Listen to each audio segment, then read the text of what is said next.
Brandon Evans, and this is my WWE Wrestling DVD collection part 1. Right, firstly, we've got the Royal Rumble 1999 and 2000. For me, on both pay-per-views, the Royal Rumble match was the only really standout match of the night. I would really only buy this if you were a proper collector. Next is the Royal Rumble 2001 and 2002. Again, the Royal Rumble match is the only standout match, and I would only buy that one if you were a collector as well. Next is the WrestleMania 17. This is one of my favourite WrestleManias and a really standout pay-per-view. Some of the standout matches for me of the night were Triple H and The Undertaker, Stone Cold Steve Austin and The Rock for the WWE title, and the TLC match. I would really recommend buying this one on DVD. Next is King of the Ring 2002.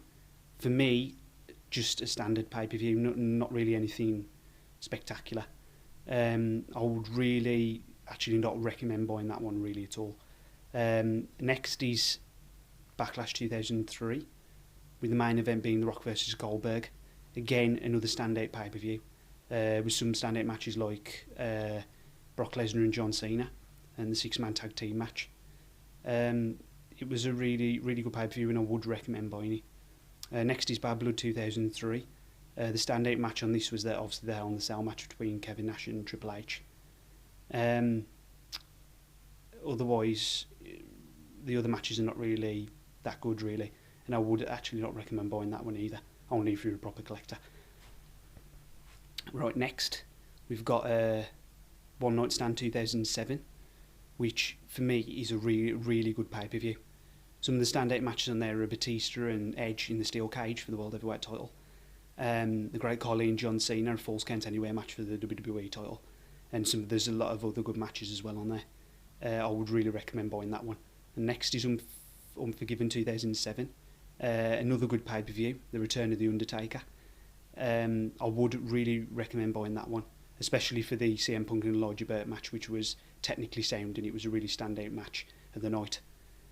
Next is Armageddon 2007.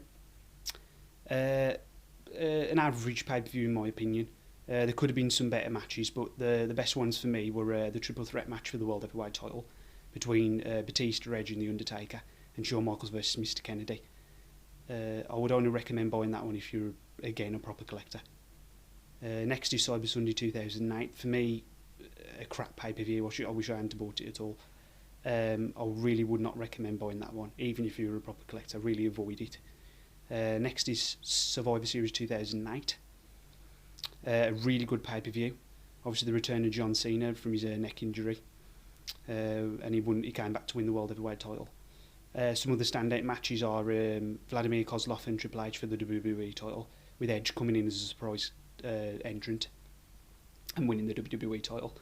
And the traditional Survivor Series match was a really good match as well. Then lastly, we've got Armageddon 2008. Again, an average pay-per-view. Could have been some better matches, but the standout matches for me were Randy Orton and Batista, and Chris Jericho and John Cena for the World Heavyweight title. Again, I would recommend buying this one. Yep, and that's it. Right, next time I'll be doing my part 2 of my DVD collection. Don't forget to comment and subscribe, and I'm on Facebook and Twitter.